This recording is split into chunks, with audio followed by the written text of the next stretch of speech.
በሰባት ሥላሴ በስመ አብ ወወልድ ወመንፈስ ቅዱስ አሐዱ አምላክ አሜን። በሰባት ቀን ቅድስት ሥላሴ አብ ወልድ መንፈስ ቅዱስ በአንድነታቸው በሰናዖር ታላቁን ሕንፃ የናዱበት ቀን ነው። ታሪኩም እንዲህ ነው። አሕዛብ ከጥፋት ውሃ በኋላ በምድር ላይ ተከፋፈሉ። ከምስራቅ ተነስተው ሄዱ። በሰናዖር ምድር አንድ ሜዳ አገኙ። እርስ በእርሳቸውም ኑ ሕንፃ እንስራ፣ ስማችን በምድር ላይ እናስጠራው ተባባሉ። ኦሪት ዘፍጥረት ምዕራፍ 11 ከቁጥር 1። ሕንፃም ጀመሩ። ብዙ ዓመታት ሰርተው ወደ ሰማይ አቀረቡት። በፀሐይም አብስለው ምግብ በሉ ይላል። ከዚህም በኋላ ሰይጣን በልባቸው አደረና ኑ ሥላሴን በጦር እንውጋቸው ተባባሉ። ጦርን ወደ ሰማይ መወርወር ጀመሩ። ሰይጣንም ከላይ እየተቀበለ ጦሩን ደም እየቀባ ይልክላቸው ነበር። እነርሱም አሁን አብን ወጋ ነው፣ አሁን ደግሞ ወልድን ወጋ ነው፣ አሁን መንፈስ ቅዱስን ወጋ ነው እያሉ መላልሰው ጦራቸውን ወረወሩ። ሥላሴም ክፉ ሥራቸውን ተመለከቱና ኑ አንዱ የአንዱን ቋንቋ እንደማይሰማው እናድርግ ብለው ወደ ምድር ወረዱና ቋንቋቸውን ቀያየሩባቸው። ከዚህም በኋላ አንዱ የአንዱን ቋንቋ አልሰማው አለ። ድንጋይ አምጣ ሲል ውሃ ያመጣል፣ ውሃ አምጣ ሲባልም ጭቃ ያመጣል። እርስ በርሳቸውም ጦርነት ገጠሙ፣ በምድር ላይም ተበተኑ። ሥላሴም በሰናዖር የተሠራውን ሕንፃ የሚያጠፋ ባቢል የተባለ ጥቅል ነፋስ ላኩበት። ተንዶም ምድር ተከፍታ ዋጠችው፣ ድራሹም ጠፍቷል። አንተ ትብል በልብከ አዕርግ ሰማየ ወእገብር መንበርየ ዲበ ከዋክብተ ሰማይ ወእትሜሰሎ ለልዑል። አንተም በልብህ ወደ ሰማይ አርጋለሁ፣ ዙፋኔንም ከሰማይ ከዋክብት በላይ ከፍ ከፍ አደርጋለሁ። በሰሜንም ዳርቻ በረጃጅም ተራሮች እቀመጣለሁ፣ ከደመናዎች ከፍታ በላይ አድርጋለሁ፣ በልዑልም እመላለሳለሁ አልክ። ዛሬ ግን ወደ ሲኦል ትወድቃለህ፣ ወደ ምድር ጥቅልም ትወርዳለህ እንዳለ በነቢዩ ኢሳይያስ መጽሐፈ ኢሳይያስ ወይም ትንቢተ ኢሳይያስ ምዕራፍ 14 ከቁጥር 13። ከዚህም በኋላ አገሪቱ በደመሰሳት ነፋስ ስም ባቢሎን ተባለች። ከባቢሎን ኢራቅ ተብላ እስከ አሁን ትጠራለች። አገሪቱም ሕንፃ አሰሪዎችም ፌርዜዮን፣ ናምሩድ ይባላሉ። ቦታው ሰናዖር ከለዳ ይባላል። ረድኤት በረከታቸው ከእኛ ጋር ትሁን። በሁለተኛነት የምናከብረው ጽንሰተ ለማርያምን ነው። አያቶቿ ቴክታ በጥሪያ ይባላሉ። ብዙ የወንድ ባሪያ እንዲሁም የሴት ባሪያ፣ የቀንድ ከብት እንዲሁም የጋኝማ ከብት የነበራቸው ባለጸጎች ነበሩ። ከወርቁ ብዛት የተነሳ እንደ ቀለበት እንደ አምባር እያሰሩ ከበሬው ከላሙ ቀንድ እያደረጉ ይህን ያህል የወርቅ ቀንድ፣ ይህን ያህል እንዲሁም የብር ቀንድ እያሉ አለን ይሉ ነበር። አንድ ቀን ቴክታ ከቤተ መዛግብት ገብቶ ወርቁ ብሩ ተዝረክርኮ አይቶ በጥሪቃ ሀብታችን ብዙ ንብረታችን ብዙ፣ ነገር ግን የወለድነው ያሳደግነው ልጅ የለንም፣ ለማን ይሆናል አላት። እግዚአብሔር እንጂ ከእኔ ባይሰጥህ ከሌላ ይሰጥህ ይሆናል፣ አግብተህ አትወልድምን አለችው። ሕያው እግዚአብሔርን አላደርገውም አላት። በዚህም ጊዜ አዘኑና ሌሊት በሕልሟ እንቦሳ ከበረታቸው ስትወጣ እንቦሳይቱም አንበሳ እየወለደች እስከ 6 ትውልድ ድረስ ስትደርስ ስድስተኛይቱም ጨረቃን ጨረቃ ፀሐይን ስትወልድ አይታ እንዲህ ያለ ሕልም አለምኩ አለችው። ከመተርጉመ ሕልም ሄደው ቢጠይቁም ደግ ልጅ ትወልዳላችሁ፣ ጨረቃይቱ ከፍጡራን በላይ የምትሆን ልጅ ትወልዳላችኋለች፣ የፀሐይ ነገር ግን አልተገለጸልኝም አለ። እንደ ነቢይ እንደ ንጉሥ ያለ ይሆናል አላቸው። ከዚህም በኋላ ጸነሰች፣ ወለደችም። ስሟን ረከብኩ ስእለትየ ስትል ሄሜን አለቻት። ሄሜንም ዴርዴን ወለደች። ዴርዴም ቶናን ወለደች። ቶናም ሲካርን፣ ሲካርም ሄርሜላን፣ ሄርሜላም ቅድስት ሐናን ወለደች። ሐናም እጽዋተ ማኅፀን ሁና ልጅ አጥታ ስታዝን ትኖር ነበር። ዘማዊት ጎረቤት አለቻት። አንድ ቀን ሐና ልብሴ ቆሽሿል እንጂ መለስ ነበር አለች። ልብስማ የኔ ልብስ ሳጥን መልቷል፣ ተርፎ የለምን? አንዱን ለብሰሽ አትሄጂምን? አለቻት። ያንቺ ልብስ በአስበ ዝሙት የተሰበሰበ ነው። ንጹሐ ባሕሪ ጌታ ንጹሕ ነገር ይወዳልና ይህን ለብሼ ብለምነው አይሰማኝም ብዬ ነው አለቻት። ሐና እኔስ ጌታ ስለምን ልጅ ነሳት እያልኩ ሳዝንልሽ ኖር ነበር፣ ለካስ በዚህ ክፋትሽ ነው እንደ ድንጋይ አጠጥሮ እንደ ግንድ ገትሮ ያስቀረሽ አለቻት። በዚህ ማዝናለች። ሊቀ ካህናቱ ሮቤል ይባላል። እናንተ እንጂ ወይይቱ የከፍ መባወሙ ለመካናት ይላል። ብዙ ወተባዝሁ ያለውን ያስቀረባችሁ ርጉማን ብትሆኑ አይደለምን? መባችሁን አልቀበልም አላቸው። ሁለተኛም ወላዲያን የሚመገቡት ተረፈ መስዋዕት ነበረ። ያን ከልክሏቸው እያዘኑ ሲመለሱ ከዛፉ ጥላ ስር አረፉ። ሐና አእዋፍ ከልጆቻቸው ጋር ሲጫወቱ አይታ አእዋፍን ከባህሪያቸው እንዲራቡ እጽዋትን እንዲያፈሩ ስታደርግ ሐና ባሪያህን በምን ነገር ልጅ ነሳሃት? በውኑ ተፈጥሮዬ ከድንጋይ ነውን? ብላ አዘነች። ከቤት ሲደርሱም ወንድ ልጅ ብንወልድ እርፍ አርቆ ተክል አዕድቆ ይርዳን አንልም አለች። ለቤተ እግዚአብሔር ምንጣፍ አንጣፊ መጋረጃ ጋራጅ ይሆናል እንጂ ሴትም ብንወልድ እንጨት ሰብራ ውሃ ቀድታ ትርዳን አንልም። መሶበ ወርቅ ሰፍታ መጋረጃ ፈትላ ቤተ እግዚአብሔር ታገልግል እንጂ ብለው ብፅዓት ገብተዋል።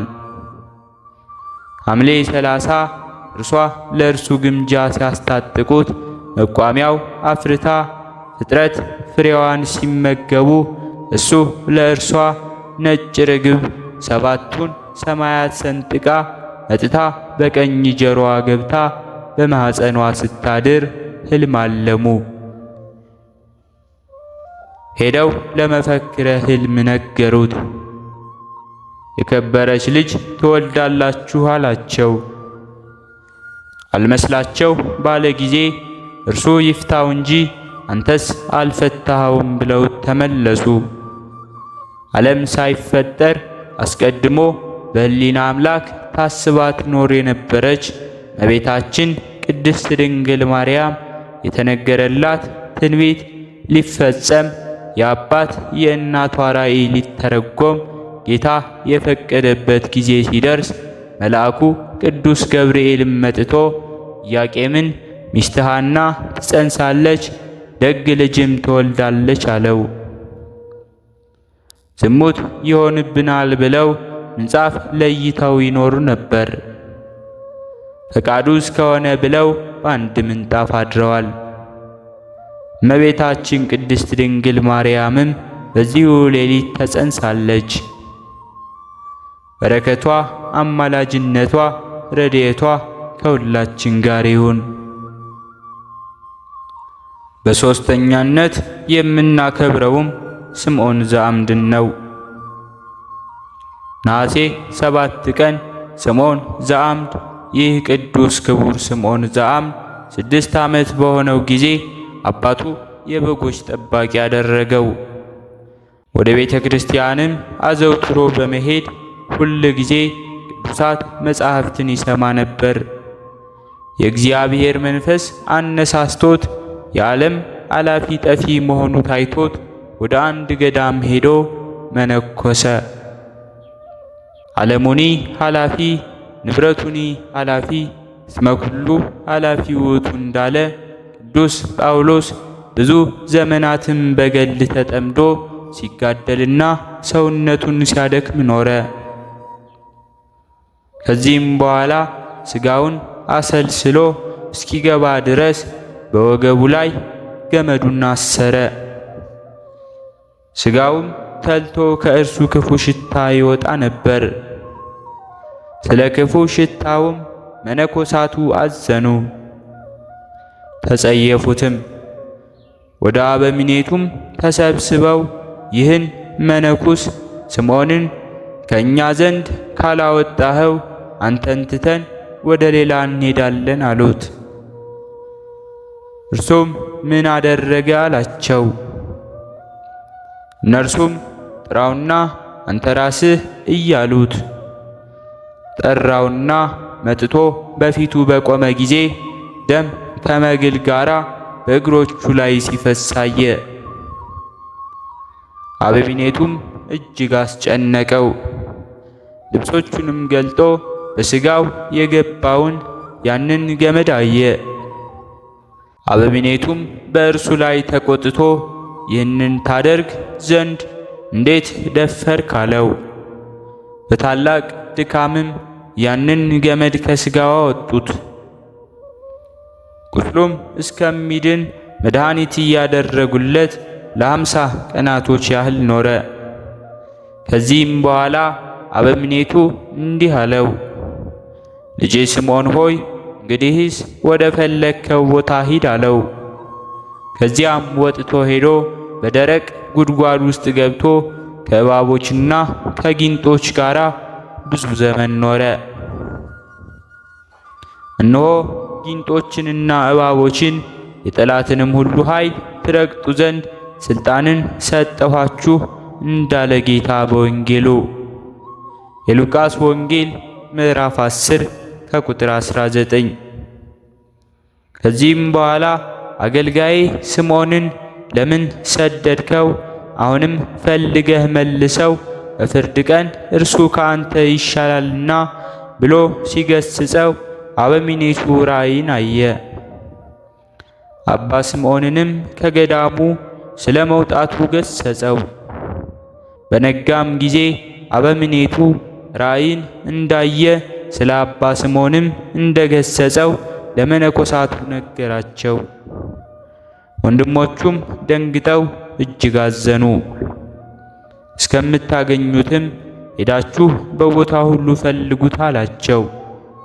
ሄደውም ፈለጉት፣ ነገር ግን አላገኙትም። ከዚህም በኋላ መብራት አብርተው ወደ ጉድጓድ ውስጥ ገቡ። ያለ መብልና ያለ መጠጥ ከእባቦችና ከጊንጦች ጋር ተቀምጦ አዩት። ገመድም አወረዱለትና ከዚያ አወጡት። በፊቱም ሰግዶ በአንተ ላይ ያደረግነውን በደላችንን ይቅር በለን አሉት። እኔንም ስላሳዘንኳችሁ ይቅር በሉኝ አላቸው። ከዚያም በኋላ የእግዚአብሔር መልአክ ስለ ብዙ ሰዎች ድህነት እግዚአብሔር እንደ ጠራው ነገረው። ከዚያም ሄደ። ቁመቱ 30 ክንድ የሚሆን የድንጋይ ምሰሶ አገኘ። በድንጋይ ምሰሶ ላይ ቆሞ ድንቅ ድንቅ ታምራትን እያደረገ በሽተኞችንም እየፈወሰ ወደ እርሱ የሚመጡትንም እያስተማረ 12 ዓመት ቆየ። አባቱም ፈልጎት ነበር፣ ነገር ግን ሳያየው ሞተ።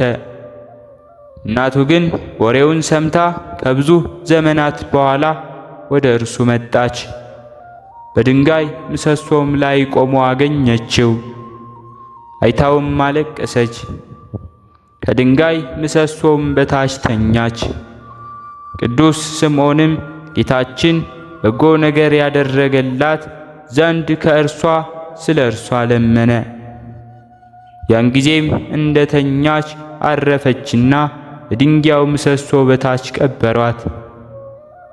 ሰይጣንም በእርሱ ላይ ቀንቶ እግሩን መታው።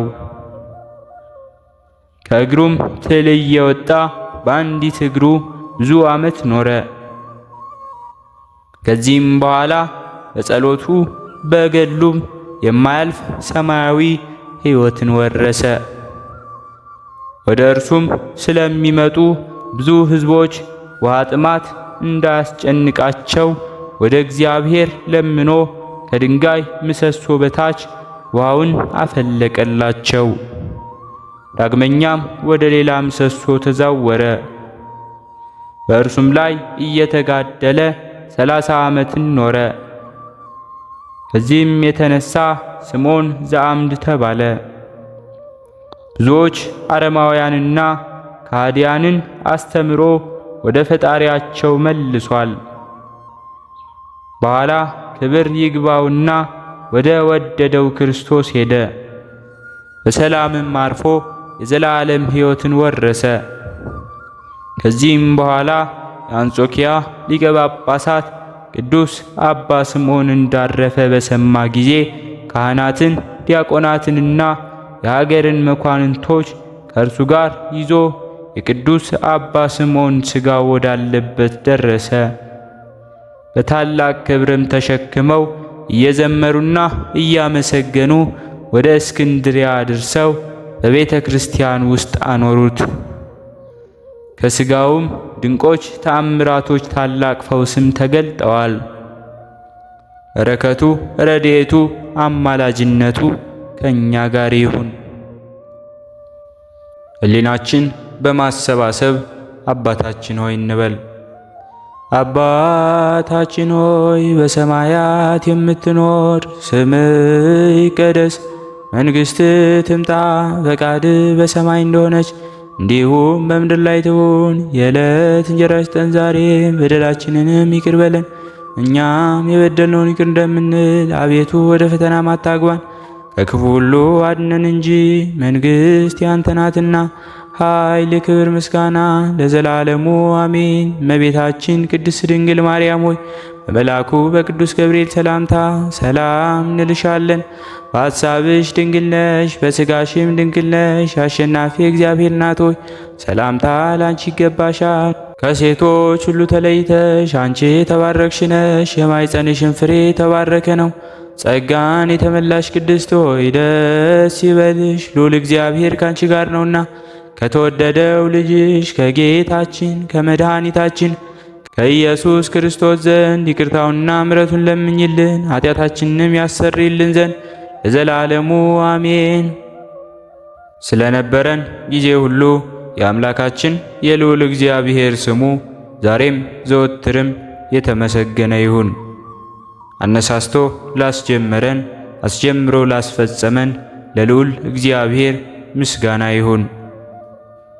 ውድ የሃይማኖት ሚዲያ ተከታታዮች ከዚህ በላይ እንድንሰራ አገልግሎቱ በሰፊው ይሰጥ ዘንድ በሀገር ውስጥም በሀገር ውጭም ያላችሁ ይህንን መንፈሳዊ ቻናል ላይክ፣ ሰብስክራይብ፣ ሼር በማድረግ ድጋፋችሁን ታሳዩን ዘንድ በትህትና እንጠይቃለን። ያላችሁን ሐሳብ አስተያየት በኮሜንታችን ስር ላይ አስቀምጡልን። ወስብሐት ለእግዚአብሔር ወለወላዲቱ ድንግል ወለመስቀሉ ክቡር። ይቆየን።